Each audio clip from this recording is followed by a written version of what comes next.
Netflix have just dropped arguably the 5 best episodes of Cobra Kai to date. I said, who are we? Miyagi! And with a part 2 finale packing the biggest punch, it also ended in the most shocking way possible. It leaves us with a ton of questions as we head into the 3rd part of the season, which also serves as the end of the show, so tighten those belts and brace yourselves, because it's time to break down what the hell just happened. Cut the feed! Before we jump in, don't forget to leave a thumbs up on the video if you've enjoyed it, and remember to subscribe to the channel if you'd like to catch more. Now with all that out of the way, let's get into Cobra Kai Season 6 Part 2. This is the traditional seal. The names of the officials match our records. These are the authentic Sekai Taikai results. No question. Sadly, the rare death did occur in that era. It was a different time. Okay, so in part 1, we learned in typical Cobra Kai fashion that it's not as simple as just stepping out onto the mat. Not only are Miyagi-Do now competing against the very best dojos in the world in the Sekai Taikai, with fighters more than capable of giving them a beatdown or two, things aren't as rosy as they'd like within their own ranks. We saw their team for the tournament decided for a series of trials, which now consists of Robbie You got this.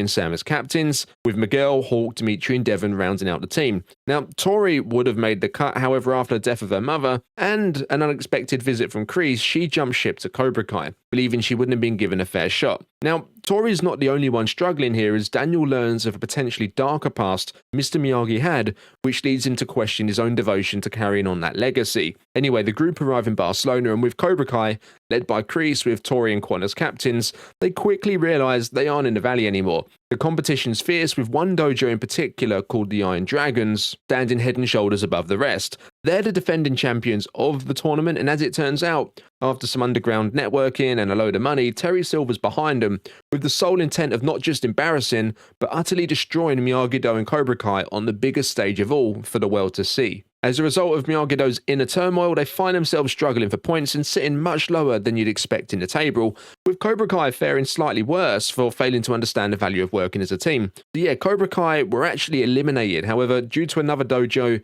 being disqualified for doping, they managed to scrape themselves back in. Now the tension builds as we move towards the final stages of the tournament, where the focus switches away from the dojos and more onto their individual members, and more specifically their relationships with one another, to raise the stakes for when they all go head to head. Now Daniel, who for the best part of 3 decades at this point has dedicated his life to Miyagi's teachings, discovers he's not only competed in the Sekai Taikai, which on the surface contradicts what he once said, that he doesn't believe in tournaments, but the opponent he once faced actually died. You call me pussy again, you see what happens. Called you a pussy 1,000 times, you don't do shit. Now right away, if someone dies in a fight, then the other fighter's usually to blame, right? However, that's not been confirmed as of yet, and I think it will be revealed come the end of the show that it wasn't actually Miyagi's fault. In fact, all of this shade being thrown his way I feel will be put right.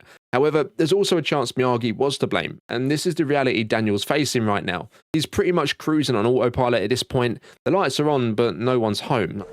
Dad? What? I see a lot of people questioning why he's so hung up on this, and I totally get that. However, Mr. Miyagi was the guy who completely transformed Daniel's life, and in many ways shaped the man he is today. After the death of his father, Mr. Miyagi came in and took up that role when Daniel needed him the most. So after all this time, if he realises Miyagi might not have been the man he thought he was, it's going to take some processing. Because you're never strong enough to accept truth. Johnny's hooked up on Kreese still. However, Kreese, on the other hand, whilst he's got one eye on the tournament, he can't help but have the other on his old friend Silver, who he clearly hasn't forgiven for stitching him up. So much so that Kim's budding relationship with Chosen has largely flown under the radar. So you've got all of the senseis distracted in one way or the other with their eyes off the prize for the time being, and this also extends to their students too. In fact, there's a few interesting dynamics being formed as we head into the final parts of the show. We've got the situation with Tori and her former Miyagi-Do teammates. Now, for the most of part 2, she's stayed relatively out of their way, and unlike her fellow teammate Quan, she wasn't trying to cause trouble off the mat. However, she did serve as a distraction for Robbie, which then ended up costing Miyagi-Do a lot of points, with Robbie's teammates, especially Miguel, questioning if he was up to the challenge. Come the end of part 2 though, you see her friends still have her back when she's having a tough time in the brawl. Sam comes to her aid, and so does Robbie, who's made his fair share of mistakes in the relationship this season, but moving forward, it seems that's all water under the bridge. And with her already questioning if winning a Sekai Taikai is worth potentially losing friendships over, I wouldn't be surprised to see her reach a point where she chooses her friends over winning a title. Now, as we edge closer and closer to the end of the season, we begin to see the characters come full circle, at a point where the dojo needed them to come together more than ever. Robbie finally steps forward and unites them. I said, who are we? Miyagi! And whilst Miguel, who let's not forget is the kid that this all started with, manages to break through to Johnny and Daniel in a time where old wounds begin to resurface in the thick of it all,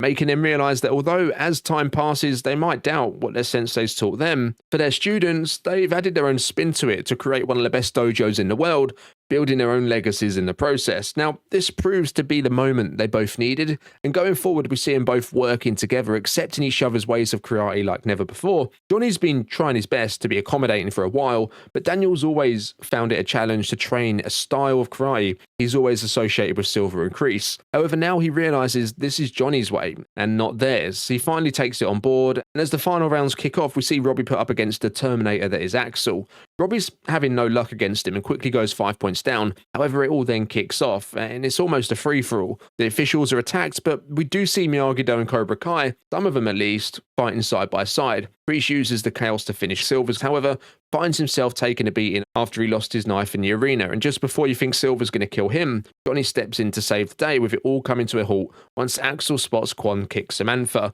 He's got this weird obsession with her, so he loses it and begins to beat him until Quan finds Kreese's knife on the floor. However, instead of using it on Axel, he ends up falling on it himself and dying. Now, the fighting comes to an end as Quan's screams can be heard at least as far as Silver and Johnny's fight out back. Gunther calls for the live feed to be cut, which also ends the episode. Now, moving into part 3, I think somehow, even after Quan's death, that we'll see the tournament continue. However, I don't think Robbie's match with Axel will resume with him being 5 points down. Axel probably won't be blamed for Quan's death, as the whole thing transpired on livestream for all to see. However, I doubt he'll be allowed to finish the tournament himself, being as close to the situation as he was, with the Iron Dragons instead having to call up someone else. Now, with Cobra Kai on the other hand, Quan was their captain, so they'd have no choice but to call someone else up. However, given how the events of Part 2 transpired, with bridges slowly being built with Miyagi-Do, I don't think they're going to see him as the enemy anymore. Got another mistake.